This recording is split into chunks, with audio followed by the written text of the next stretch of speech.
Can everyone see Georgia last 7 days metro stats on your screen? Can someone let me know if you see it? Yeah. Yes? Yes. All right. Yes. Yes.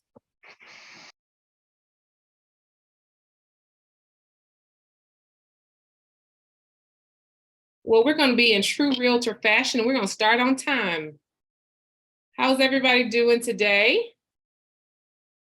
You can come off mute for a second. Doing good, doing good. Very good. I love to see some faces if at all possible. I know we could be doing various things, but if you come on and share the space with me, it'll be great energy to be shared. So for those of you who do not know who I am Meka Wilson, and I am in the Midtown office. And as you know, a lot of leadership is at Leadership Mega Camp, out in Texas. So they called on me today. And because of that, and because we are agent driven, we're going to have this as kind of a roundtable open discussion amongst us of what's happening in the market. Because I think there are not too many of us, just a few I see. Hey, Richard, thanks for coming on camera. Let me see. And then and everyone else, thanks for coming on today. So we're going to go over the stage. I think Meka, the layout, the view is where we only see you on the screen, so that might be why other people are off camera too. But it's fine. I'm just letting you know. Okay, that works for me. All right. So let's go ahead and get started. I can see your spreadsheet. You can? Well, good. All right. No, so I was saying we see the spreadsheet and we see your screen unless people change the view. We see you though. We see the spreadsheet. Okay. Well, that's good. Now we're going to go over the spreadsheet and we're going to talk about what we see. And then we're going to have time for a couple of articles also. So let's chime in. Let's have agent discussions based on what we see, because sometimes I know leadership will give us the insight. Today we'll get to look at the numbers and we'll be able to share our own insight also. Okay. So I like to start with Fulton County because most of us are there. But if you're like me, you have other counties that you do business in also. And so we're going to look at each county a little bit to see how the numbers correlate. So let's start here for this week in Fulton County. You'll see that the number of actives is up slightly. There's not a lot. The last time actives were this high were back a few months back. So we're in the 700 range right now. We've been in the sixes for a while. The last time our numbers were this high was back in, if I'm not mistaken, November of last year. So you see December, the last week in November is when we saw numbers in the 700 range. But that doesn't mean a whole lot because that next week they went down to 460 as far as actives go. So the seasonality was there. Uh-oh. My page is unresponsive. You know how this goes, y'all. When you start working on something, then technology takes over. So I'm going to click out of this and click back in because my spreadsheet doesn't want to work. All right, let's try that. There we go. So yeah, back in early November, we got up into the high 700s. Then it slowly started coming down. We hit it again in December, but that seasonality, numbers fell off and they've been dropping. And they've been coming back up. So we know the market is fluctuating and the same thing is happening here. So although we have a few more on the market right now, we're still holding on our actives under contracts, and actually our closed volume is up a little bit. So if you see the correlation with our closed volume being up and we still have higher numbers of actives, that could give us a little bit of, light at the end of the tunnel when it comes to listings, if you're being very optimistic, yet at the same time, you can say it's business as usual. So what do you all say with that for the numbers in Fulton County as far as having a little bit higher inventory, but then at the same time, our closed are up slightly as well? What do you think of that? Just seems seasonal. Yeah. A lot of people or kids getting out of school and things of that nature. So timing of it, looks like parents would be, willing to go ahead, put the house on the market as they start to end that period. And, it's just going into the season. So we'll talk about this a little bit later, but of course, our opportunity right now is to get more listings because it seems like the sellers are turning the spigot off, except for investors now. They're attempting to get rid of their market, I'm sorry, their properties. And I would say some of this Fulton County active inventory, I would say a lot of that is coming from Southwest Atlanta.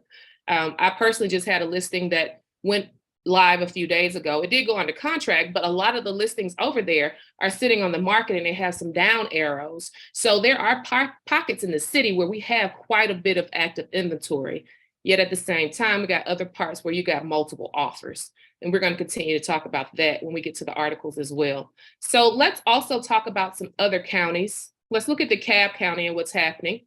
As you'll see for this week, numbers are pretty much the same. And of course, the closed are up a little bit. So what does that say? That's saying that the inventory we got is actually selling. So this shows us that the buyers are back in the market. The interest rates aren't deterring anyone because we haven't seen sales that high in DeKalb County for a few months. Let me go down and look. So you can see here that little jolt in DeKalb County is actually really good because they hadn't seen closings that high in quite a bit. So if you follow the line, you'll see it's been a while since there's been that many closings in DeKalb County. So I guess people are buying in DeKalb. Anyone from Keller Williams Metro want to chime in about what's happening in DeKalb County, or anyone have any insight on that? I think it's because the sellers are starting to negotiate more on the price. I got a few buyers out, but we're out in Paulding County. And the problem is that I think some of the sellers still, they're going to think they're going to get these over the market price for their homes. Mm-hmm. But I think they're starting to realize that it's not happening like that. That's why you see a lot of the houses sit on the market for a long period of time. So with that being said, the buyers are now able to negotiate a little bit. The seller is willing to negotiate a little bit. They're starting to realize where the market is at right now. I agree. And I don't know about you all, but when I'm consulting with my buyers and with my sellers, it's important we talk about days on market, because if you need to negotiate, we need to look at higher days on market. And we usually aren't going to put in a lower price on a home if it's been on the market for less than 7 days. So, and when it comes to sellers, it's the same difference. If we price it right, we should see our activity in the first few days. If we don't, we will see it sit on market because, like this number says, people are closing. There are buyers in the market. We've just got to make sure we are condition, location, and price, the top 3 things we need to be paying attention to. So I'm sorry, I want to head over to Cobb. Let me make sure I was looking at the right one. Yeah, so that was DeKalb. Now we look at Cobb. Cobb County looks very similar to DeKalb County when it comes to the number of actives versus the number of closings. So as far as these numbers go, I think it's a great dialogue we could use, like I said, for buyers and sellers. And we got a little bit of time to talk about this. So what are you doing to get urgency from your buyers and or your sellers? Are you using this type of data? How are you using it in the field or in your consultations?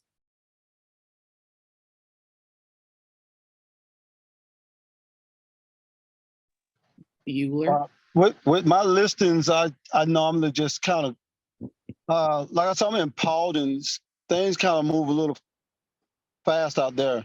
Mm-hmm. So you have to condition the seller. You really have to bring them to reality of what's really going on in the market. So if you stay abreast of the market, they can kind of understand. I did have a guy that listed some land, and I kept trying to explain to him that you're probably not going to get that. I recommend this, and so what we did, we listed for what he was asking for 20 days, and Mm-hmm. after that, we dropped to what I recommend. And now we got, people every weekend is on his property.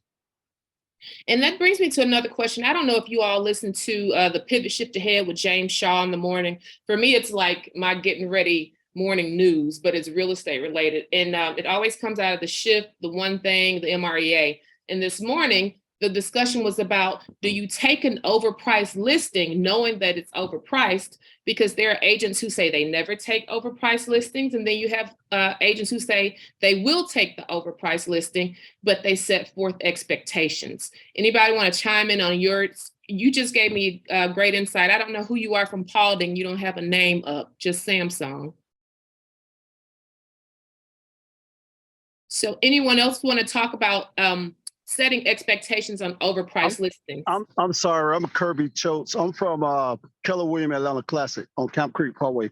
Oh, okay. But you live in Paulding County, or you've been doing you've been doing some work out in Paulding? I actually live in Dallas, Georgia, and I do a lot of work out there, but I do work the Southwest Atlanta side too.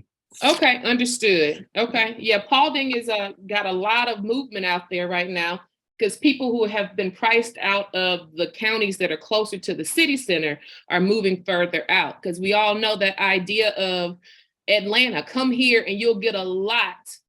You'll get a lot for your money, and that day is quickly moving. So people used to think, oh, I can come get me a 5-bedroom, 3-bath, 15 minutes from the city for $250,000. And you barely can find anything that's 5 bedrooms for $250, but going further out to your Pauldings and going out to Rome and those places where people are starting to gravitate to get more for their money. But like I said, also Southwest Atlanta. And Jerry, it is Pivot. I'll put it in the chat. It's Pivot Shift Ahead with James Shaw. It's a Facebook page. He actually started this group during COVID. I was newly full-time in real estate at that time.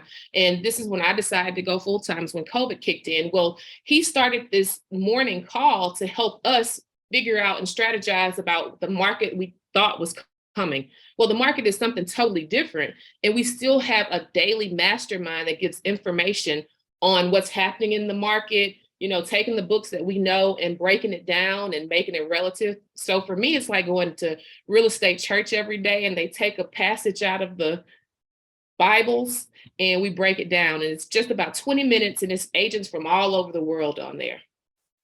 And if you go to that Facebook page, you'll be able to get on the morning call. It's either on Facebook or on Zoom. Thank y'all for letting me talk about a little bit of what I do. Can you put that in the chat? I'm sorry. Can you put that in the chat? Yep, it's not Shifty Ahead. We don't want to be shifty. It's Pivot Shift Ahead, and I did put it in the chat. Okay, thank you. You're welcome. You're welcome. Yeah, when I say it's been very beneficial in my business, and I listen to it every day. And if I don't, I go back and re-listen and listen to the recordings. It's that beneficial in the business. So I highly suggest it. All right, so I think we understand what the numbers are doing. We know that each market is we like to call them micro markets. So we got to stay abreast of what's happening in each neighborhood, each market. But let's talk about some of the things that are being said nationally to get an insight on what our people may be saying. This is something that I found very interesting, this article in Inman, and this is a different school of thought for many people. Inman is saying it is a weird market. Why highest and best could be a deal killer. Now, I was looking at a property a buyer called me on just a little while ago, and in the comments it said highest and best due by Sunday at 8 p.m. Are you all still seeing highest and best in the market? Yes. Okay. Are you seeing it widespread or in certain neighborhoods? Where are you seeing it for the most part? It's widespread, but it's definitely certain neighborhoods. It's the more competitive areas. If you really do have a lot of traffic on a particular property, you can still do it. But, if you go out thinking that's what's expected, like you see some agents, they don't update their listings, and you'll see, we'll make a decision by Monday, and that might have been, a few weeks ago, and, because they expected to get, highest and best or multiple offers right out of the gates, and they didn't get it. Well, with this article, oh, sorry, go ahead, please, go ahead. Who are you? Oh, go ahead, Susan. So, yeah, I'm Susan. I'm from Metro Atlanta. Okay. office. I've got a listing that we went live Thursday, but I waited until we did have more than one offer to then update the private remarks saying that we do have multiple offers and put a deadline to it. And a decision was made this morning because I asked for expiration to be noon today. But what I did with that too is I started really thinking about it. And, highest and best to me, that wording, highest is not always best. So I actually had mine worded saying submit your strongest offers by, my deadline was 6 p.m. last night. And that goes with what this article is actually saying. Now, it's saying that highest and best could be a deal killer because it's saying that as agents, as listing agents, we need to go back to the art of negotiation. Highest and best is actually linked to the REO market back in the 2008. I don't know, anyone on here was doing REOs back in the day? I got into the business in 2017. So this was a big highlight or gave me a lot of information while reading this article. So highest and best back in those times, it was pretty much these companies were saying, okay, just throw your offer at the wall and it may stick and you may know in 30 days if you won. So just send over the highest price you can. So these days, instead of us saying highest and best, I don't necessarily put a highest and best, but what this offer is saying is you can put an offer deadline there. And we all know that buyers agents will come in and say, well, can I send over my offer early? And what this article suggests is telling them, yes, you can send it over early and I'll give it to the seller. And they could in turn use that as an opportunity to get a higher offer from someone else. And it keeps the buyer's agents from submitting offers early. So what does that do for us as listing agents? It allows us to consolidate all those offers into one time frame instead of having to send individual offers over as they come in.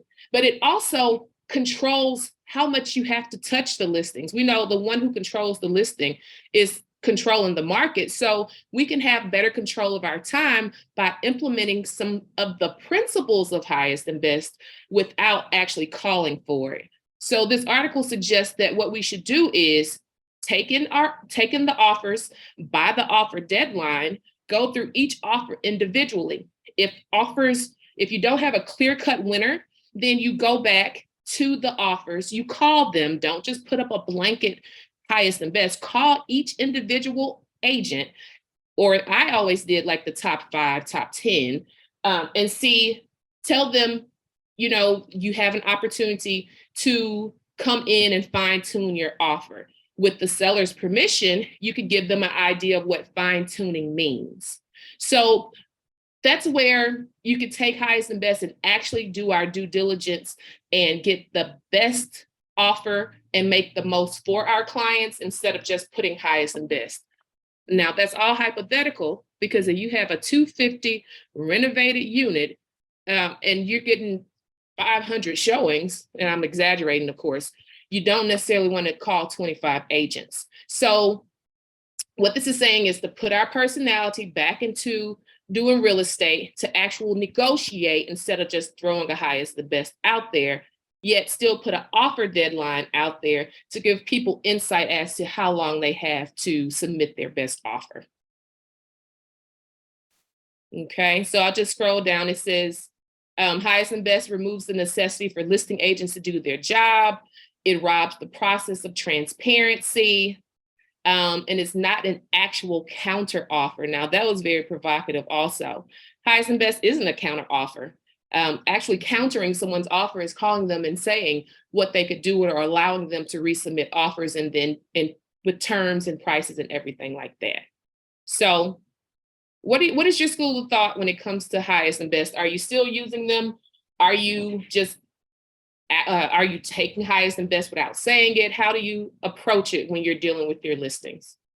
I still use them. I think this article is a lot like, and it's no knock to any agent, everybody has their preference, but it's a lot like some agents complain about escalation clauses. And it's like, escalation clauses aren't that hard. Just look at, this is where they start, this is where they finish compared to the next one. But some agents don't want to do it. And I think sometimes we do get these kind of pet peeves that agents develop in the business, and then articles like this come out and it's like, don't do it. It's like, really, highest and best. If an agent can't put together an offer that is strong on terms and they can only win off of price, then they probably, won't win that deal to begin with. It's like if the only thing they know how to negotiate is just throwing out the biggest price, then they're probably, it's going to end up like that for them anyway. Right.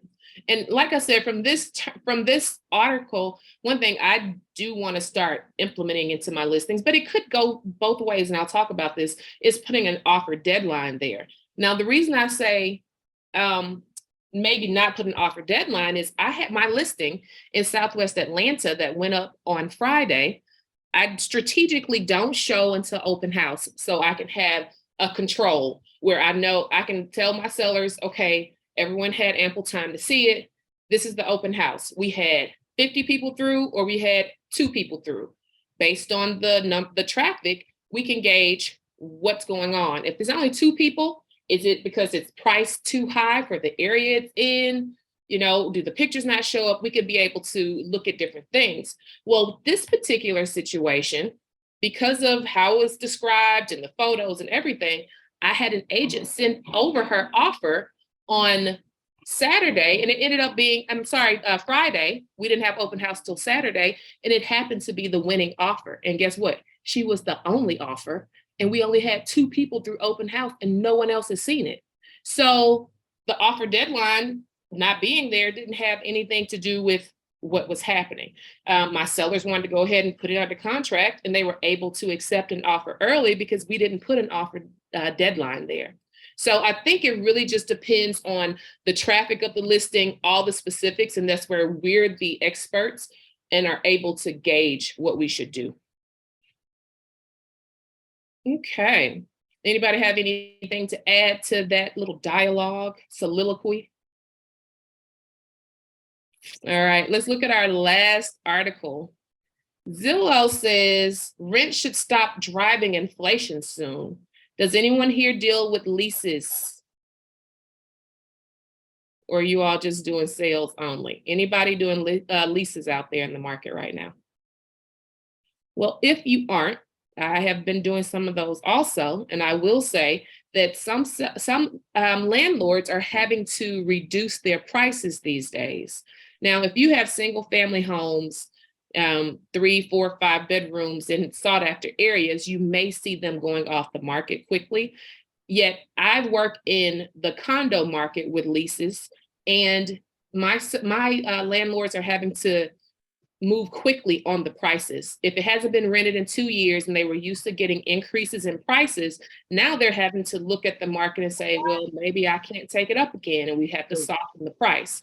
And that's what Zillow is saying here, that as of April, rent grew only 0.6%. And of course, this is nationally, but what the articles are saying is rents probably will not continue to do drastic increases like we saw in 2001 and 2002, and it'll go back to what the typical monthly gains are.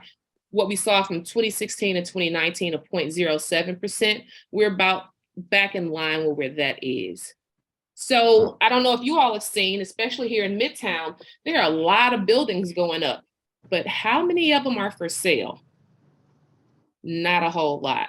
So there's starting to be a big influx of rental units, especially here in Midtown. I know there have been single family rental communities that have been placed throughout the metro area. So if the number of rental properties is increasing, what does that in turn do to the rent rates?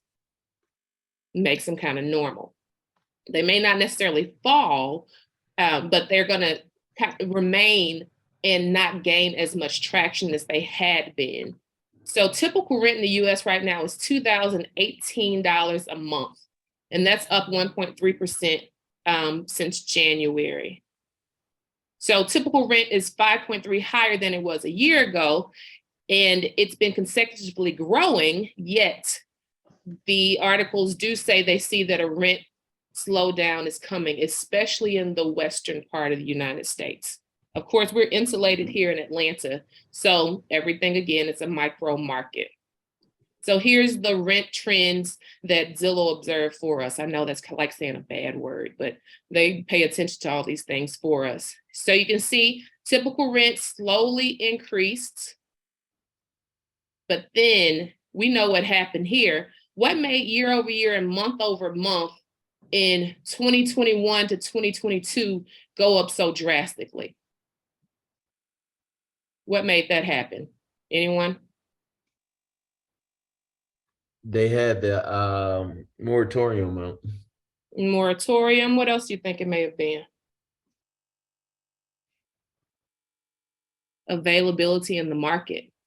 So remember, during these times, all of our buyers who were up against highest and best and getting bid out from the cash buyers or from the people on the West Coast who were coming to the East Coast buying up everything, those people who were in the market then, some of them retracted and started to rent. And because that happened, the rental market started to see big competition. And when that competition happened, all the owners were like, whoa, okay, I can increase my price because more than likely my rent is below what the market should be calling for right now, especially based on what the home prices were doing. So during this time, there was an overlap between the increase in rent and the availability. But now we see it's coming down, and that's mostly because we're starting to see those rentals coming back into the market and a few other things that are happening in the market. Anyone have any insight or want to share anything on this article or what you're seeing in the market when it comes to rents? All right, if nothing there, anything in general, anyone want to share anything, any wins for the week, any opportunities? We got 3 minutes left. Bueller? All right. I want to, help you stay engaged, but I didn't want to be the only one talking. Oh, it's fine, Richard. I knew you would be here to help me. That's why I was like, I was counting on you. Well, I appreciate everyone for chiming in today. And I hope you're out there selling a whole lot in the market. Remember, we're in this together. And our only competition is ourselves. So if I can ever do anything for you, if you have any questions about what's happening with my business or here in Midtown, please reach out to me. I am Meka Wilson here in Midtown. So if there's nothing else, I'm going to say the benediction, and y'all have a great day. All right. Thank you, Meka. Thank y'all. Have a good one. Thank you. All right.